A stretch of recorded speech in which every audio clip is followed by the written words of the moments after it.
హైదరాబాద్ వ్యాప్తంగా జనంతో పెట్రోల్ బంకులు కిక్కిరిసిపోతున్నాయి. తెల్లవారుజాము నుంచి అన్ని బంకుల్లో క్యూ కట్టారు. పశ్చిమాసియా యుద్ధం కారణంగా పెట్రోల్ కొరత ఏర్పడుతోందని జనం భావించడంతో ఈ పరిస్థితి ఏర్పడింది. ఇక కృత్రిమ కొరత సృష్టిస్తూ కొందరు సొమ్ము చేసుకుంటున్నారని బంకులు కిక్కిరిసిపోతున్నాయి. తెల్లవారుజాము నుంచి అన్ని బంకుల్లో క్యూ కట్టారు.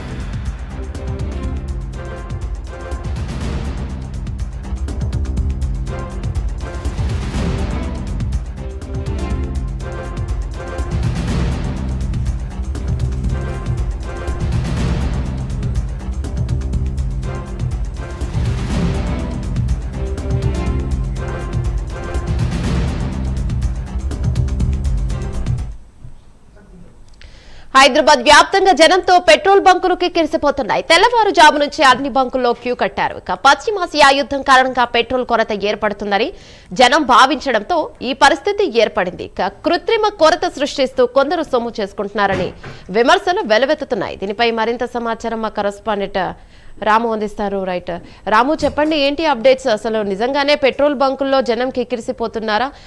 ఎందుకు పెట్రోల్ బంకుల్లో పెట్రోల్ కొరత లేదని చెప్తున్నా కూడా ఎందుకు బంకుల వద్ద భారీగా వాహనాలున్నాయి? యమునా పశ్చిమాసియా యుద్ధ వాతావరణ నేపథ్యంలో అయితే పెట్రోల్ డీజిల్ ధర కొరత ఉందని ఏదైతే కథనాలు వస్తున్నాయో ఆ కథనాల కారణంగానే ఉమ్మడి మెదక్ జిల్లా వ్యాప్తంగా అయితే వాహనదారులు పెట్రోల్ బంకుల వద్ద భారీ ఎత్తున అయితే బారులు తీరారు. అయితే పెట్రోల్ బంకుల వద్ద రేపటి నుంచి నో స్టాక్ బోర్డులు పెట్టబోతున్నారన్నట్టుగా, అదే విధంగా పెట్రోల్ డీజిల్ రేట్లు అయితే ఎక్కువవుతున్నాయని సోషల్ మీడియాలో ఏవైతే కథనాలు ప్రచారాలు వస్తున్నాయో ఆ కథనాల ప్రకారమే ఆ కారణంగానే ఈ యొక్క ద్విచక్ర వాహనాలు కావచ్చు, అదే విధంగా ఆటోలు, అదే గూడ్స్ వాహనాలతో బుక్ల వద్ద అయితే భారీగా క్యూ కట్టినటువంటి పరిస్థితి అయితే ఉంది. ఎందుకంటే నిన్నటి నుంచి సాయంత్రం 5 గంటల నుంచి రాత్రి 11 గంటల వరకు కూడా ఇదే పరిస్థితి ఉంది.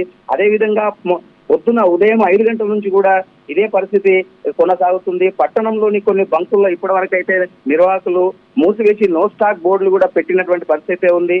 అయినప్పటికీ వాహనదారులు పెద్ద ఎత్తున తరలివడంతో బంకుల నిర్వాహకులు అయితే ఒక్కొక్క బైక్ లో 2 లీటర్ల నుంచి పెట్రోల్ పోయడం లేదు. 2 లీటర్ అయితే సరుకు డీజిల్ వాహనాలు అయితే 10 లీటర్లకు మించి అయితే డీజిల్ పోయకపోవడంతో పలువురు వాహనదారులు అయితే పెట్రోల్ బంకుల నిర్వాహకులతో వాగ్వాదానికి దిగుతున్నటువంటి పరిస్థితి అయితే ఉంది.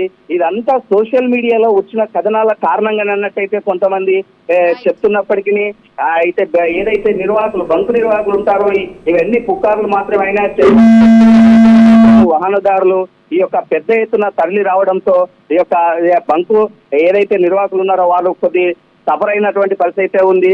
ముఖ్యంగా చూసుకున్నట్టయితే ఈ యొక్క బంకుల్లో పెద్ద ఎత్తున అయితే ఈ యొక్క వాహనదారులు రావడంతో అయితే ఇక్కడ బంకు నిర్వాహకులు కూడా అదే విధంగా ఈ ప్రజలు సోషల్ మీడియాలో అపోహలను నమ్మొద్దని చెప్పినప్పటికీ వాహనదారులు మాత్రం వినకుండా ఖచ్చితంగా పెట్రోల్ కావాలి మాకు అన్నట్టుగానైతే అక్కడ వాగ్వాదానికి దిగే పరిస్థితులు కూడా కొన్ని నెలకొన్నాయి. Yamuna, thank you Ramu.